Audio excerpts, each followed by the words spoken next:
Hello friends, welcome back to my YouTube channel. उम्मीद करती हूँ कि आप सभी बहुत अच्छे होंगे। आज मैं लेके आई हूँ एक और नया टॉपिक। हम पैथोलॉजी से आज इस टॉपिक को कवर करने वाले हैं, जिसका नाम है pathogenesis of reversible and irreversible cell injury. ठीक है, ये जो टॉपिक है ये यूनिवर्सिटी के क्वेश्चन में 5 मार्क्स के पूछे जाते हैं। ठीक है, ये दो टॉपिक हैं, मैं इनको एक साथ ही कवर कर रही हूँ। पहला है पैथोजेनेसिस ऑफ रिवर्सिबल सेल, ये अपने में ही 5 मार्क्स का आता है।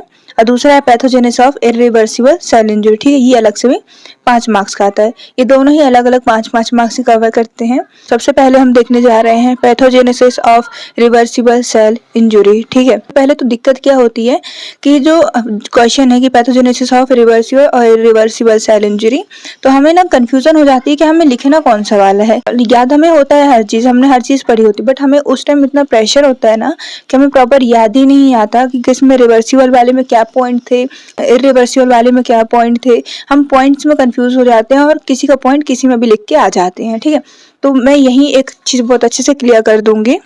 पहले डेफिनेशन बता देती हूँ, फिर इसके साथ मैं आगे आपको ट्रिक भी बता दूंगी। ठीक है, तो सबसे पहले इंट्रोडक्शन है। तो इंट्रोडक्शन क्या है?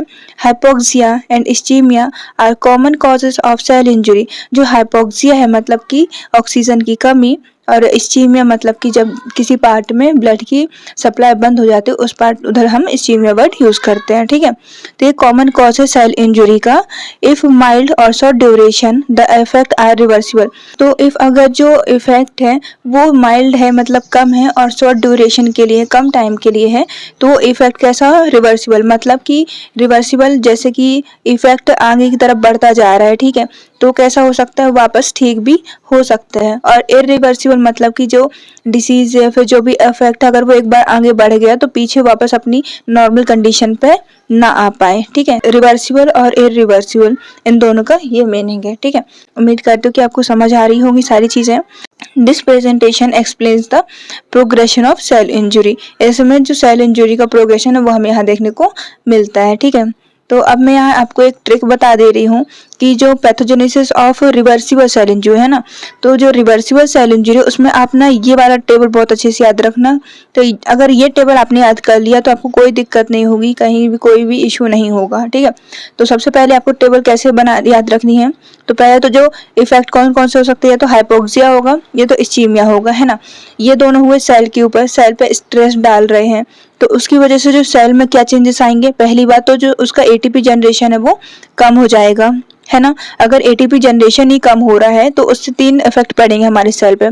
पहला तो जो इंटरसेलुलर पीएच है वो कम हो जाएगा, जिसको हम साइटोसोल बोलते हैं। ठीक है, दूसरा जो सोडियम पोटेशियम पंप मेम्ब्रेन में जो होता है सेल के, उसमें भी डैमेज देखने को मिलेगा हमें। फिर क्या है? प्रोटीन सिंथेसिस जो आरईआर में होता है वो भी डैमेज हो जाएगा और डिक्रीज देखने को मिलेगा। जब ये इतने सारे चेंजेस होंगे तो हमारे सेल में एक सब मिला के एक बहुत बड़ा चेंज लाएंगे हमारे सेल में।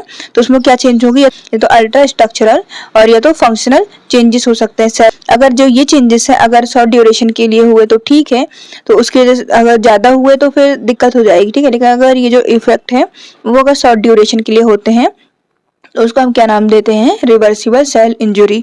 होप कर दूं कि आपको ये रे डायग्राम सही से समझ आया होगा। बस आप इसको याद रखना, हम इन्हीं पॉइंट्स को, ये जो पॉइंट्स लिखे हैं हमारे, इन्हीं को हम आगे डिटेल में कवर करने वाले हैं। ठीक है, तो सबसे पहले हम देख लेते हैं कि एटीपी का जनरेशन वो क्या हो जाएगा? डिक्रीज हो जाएगा। हमने सबसे पहले देखा था ये चीज, तो इसकी हम ऐसा डेफिनेशन बताते हैं।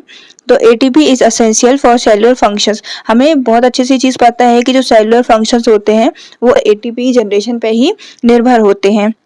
Like membrane transport and protein synthesis, मतलब कि मेम्ब्रेन का ट्रांसपोर्ट करना है, सोडियम पोटेशियम पंप लाइक, है ना, और प्रोटीन का सिंथेसिस, ये सब एटीपी पे, जो एटीपी की जनरेशन है उस पे निर्भर करता है। ठीक है, तो जो हाइपोक्सिया और इस्चीमिया होते हैं वो एटीपी प्रोडक्शन को रिड्यूस कर देते हैं, मतलब कम कर देते हैं, जिसकी वजह से जो सेल का फंक्शन होता है वो सब भी अफेक्ट होता है। जो भी हमने यहाँ देखा था ना कि जो मेम्ब्रेन ट्रांसपोर्ट है, प्रोटीन सिंथेसिस है, इन सब में भी अफेक्ट पड़ता है। ठीक है, इसके बाद हम देख लेते हैं कि जो इंटरसेलुलर पीएच है सेल के अंदर उसमें भी रिड्यूस्ड होना ड्यू टू हाइपोक्सिया के कारण the cell switch to anaerobic glycolysis leading to lactic acid accumulation and pH reduction.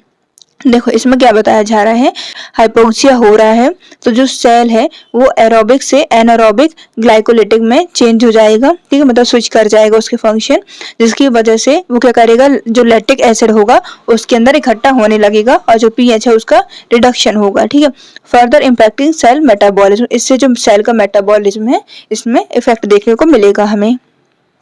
इसके बाद हम देखते हैं कि जो सोडियम पोटेशियम पंप है उसमें भी हमें डैमेज देखने को मिलेगा। तो इसमें क्या है, रिड्यूस एटीपी, अगर एटीपी रिड्यूस होती है तो वो सोडियम पोटेशियम पंप को अफेक्ट करेगी। Lead sodium accumulation in the cell, cellular swelling, hydropic swelling, ठीक है, ये वर्ड आप याद रखना। देखो अगर एटीपी रिड्यूस होती है तो उसका इफेक्ट हमारे सोडियम पोटेशियम पंप पे पड़ेगा, जिसकी वजह से जो सोडियम है वो सेल के अंदर डिपॉजिट होने लगेगा। आपको पता है कि जो सोडियम है मतलब उसमें नमक है ना, तो नमक क्या करता है, वाटर को रिटेंशन करता है। तो जब इतना सारा, जब बहुत ज्यादा जो सोडियम है वो सेल के अंदर हो जाएगा तो उसकी वजह से क्या होगा, पानी बहुत भर जाएगा सेल के अंदर, तो उसकी वजह से हमें स्वेलिंग देखने को मिलेगी सेल में, और उसी को हम एक वर्ड देते हैं हाइड्रोपिक स्वेलिंग, ठीक है। आगे देखते हैं तो reduce protein synthesis, ATP reduce हो रहा है तो इतने सारे चेंजेस देखने को मिल रहे हैं ना, तो उसके हमें साथ में ही प्रोटीन सिंथेसिस का भी हमें रिड्यूस देखने को मिलेगा। तो continuous hypoxia detach ribosome from the endoplasmic reticulum leading to decrease protein synthesis. जब कंटिन्यूअस हाइपोक्सिया होता है तो उससे जो राइबोसोम होते हैं जो अटैच होते हैं एंडोप्लाज्मिक रेटिकुलम से, वो डिटैच हो जाते हैं, मतलब कि अलग हो जाते हैं, ठीक है, जिसके कारण की जो प्रोटीन बनता है वो नहीं बन पाता। उसके बाद हम देखते हैं कि फंक्शनल और स्ट्रक्चरल चेंजेस सेल में क्या क्या होते हैं। Reversible injury affect cell function, structural changes including endoplasmic reticulum swelling, mitochondrial changes and plasma membrane loss। जब रिवर्सिबल इंजरी होगी तो सबसे पहले जो सेल के फंक्शन होंगे उसमें हमें इफेक्ट देखने को मिलेगा, और स्ट्रक्चरल चेंजेस भी हमें देखने को साथ में मिलेंगे, ठीक है। स्ट्रक्चरल चेंजेस में और क्या क्या इंक्लूड करता है, तो जो एंडोप्लाज्मिक रेटिकुलम है उसका हमें स्वेलिंग देखने को मिलेगी, जो मिटोकॉन्ड्रियल है उसमें भी हमें चेंजेस देखने को मिलेंगे, और जो प्लाज्मा मेम्ब्रेन है उसका हमें यहाँ पास लॉस देखने को मिलेगा। तो ये सारे चेंजेस थे जो हमें रिवर्सिबल सेल इंजरी में हमने अभी पढ़े। बस आप एक वो रे डायग्राम याद कर लेना, उस रे डायग्राम को ही आगे आपको एक्सप्लेन करना है उन्हीं पॉइंट्स को। इस तरीके से आप पढ़ोगे तो आपको बिल्कुल कंफ्यूजन नहीं होगी कि किस पॉइंट में क्या लिखा था। तो अब हम देख लेते हैं कि जो इरिवर्सिबल सेल इंजरी है उसकी पैथोजेनेसिस क्या है, ठीक है। तो सबसे पहले हम इसकी डेफिनेशन देख लेते हैं कि जो इरिवर्सिबल सेल इंजरी है इसकी डेफिनेशन क्या है। तो prolonged ischemia leads to irreversible cell damage. जब प्रोलॉन्ग्ड मतलब जब कंटिन्यूअस बहुत लंबे टाइम तक जब इस्चीमिया रहेगा तो जो डैमेज है उस सेल में वो इरिवर्सिबल कॉज करेगा, ठीक है, मतलब कि जो एक बार डैमेज आगे बढ़ जाए तो वापस अपने नॉर्मल स्टेज पे ना आ पाए, सही ना हो पाए, ठीक है, वो डैमेज हमें सेल पे देखने को मिलेगा। तो इसके की फीचर्स क्या हैं, जो इरिवर्सिबल सेल इंजरी है इसके की फीचर्स क्या हैं, तो ये दो चीजें, दो फंक्शन उसको इंक्लूड करता है। पहला तो है मिटोकॉन्ड्रियल डिसफंक्शन और दूसरा है मेम्ब्रेन का डैमेज होना। एक मिटोकॉन्ड्रियल डिसफंक्शन, दूसरा मेम्ब्रेन का डैमेज होना, ये दोनों इसके की फीचर हैं, ठीक है। अब इन्हीं दो पॉइंट्स को हम अच्छे से यहाँ पास देखने वाले हैं, और अगर आपसे pathogenesis of irreversible cell injury पूछता है तो बस आप इन दो मेन पॉइंट्स को याद रखना और आपको सारा आंसर क्लियर याद आ जाएगा, ठीक है। तो सबसे पहले हम देख लेते हैं मिटोकॉन्ड्रियल डिसफंक्शन। तो इसमें क्या होता है, इन इरिवर्सिबल इंजरी Ca2+ का इन्फ्लक्स होगा, leads to mitochondrial dysfunction, worsening cell death. देखो इसमें क्या बताया गया है कि जब इरिवर्सिबल इंजरी होगी सेल पे तो जो Ca2+ है उसका इन्फ्लक्स होगा सेल के अंदर, जिसके कारण जो मिटोकॉन्ड्रिया है उसका हमें डैमेज देखने को मिलेगा, और जिसकी वजह से सेल डेथ भी हमें यहाँ देखने को मिलेगी, ठीक है।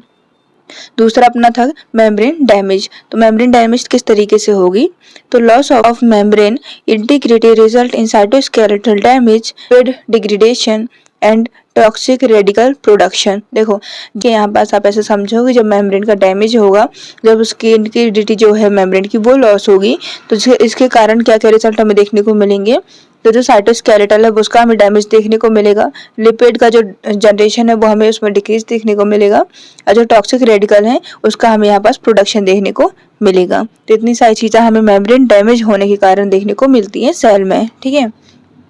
इसके बाद हम एक और पॉइंट अब देख लेते हैं, लाइसोसोमल एंड एंजाइम डैमेज।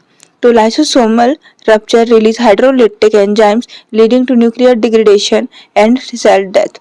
हमको पता है कि जो लाइसोसोम होता है इसको हम सुसाइड बैग के भी नाम से जानते हैं, ठीक है।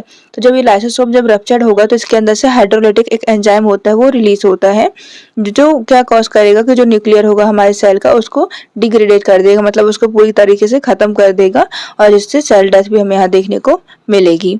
जो 3 पॉइंट है ये हमें इरिवर्सिबल सेल इंजरी में देखने को मिलते हैं, सेल के अंदर ये सारे इवेंट हो रहे थे, ठीक है। तो उम्मीद करती हूँ कि आपको सारे पॉइंट्स क्लियर होंगे पैथोजेनेसिस ऑफ रिवर्सिबल और इरिवर्सिबल सेल इंजरी। अब इसका हम एक बार कंक्लूजन देख लेते हैं लास्ट में। तो क्या है कि cell injury progresses from reversible to irreversible stage, preventing prolonged ischemia can protect cell from permanent damage. इस कंक्लूजन में क्या बोला जा रहा है कि जो सेल इंजरी है अगर वो प्रोग्रेस रही, मतलब अगर लगातार लंबे टाइम तक चलती रही तो जो डैमेज है वो रिवर्सिबल से इरिवर्सिबल स्टेज तक जा सकता है। और अगर हमें जो ये डैमेज है उसको बचाना है तो जो प्रोलॉन्ग्ड इस्चीमिया है उससे हमें जो सेल है उसको बचाना होगा, तभी जाके जो परमानेंट डैमेज है उससे हम सेल को प्रोटेक्ट कर सकते हैं। तो उम्मीद करती हूँ कि आपको सारा लेक्चर समझ आया होगा। अगर आपको कहीं भी दिक्कत होती है तो आप मुझे कमेंट कर दीजिएगा, मैं उसका ज़रूर रिप्लाई करूँगी। तो अब मिलते हैं हम अपने अगले वीडियो में, तब तक के लिए stay healthy, stay curious and please like share and subscribe my YouTube channel.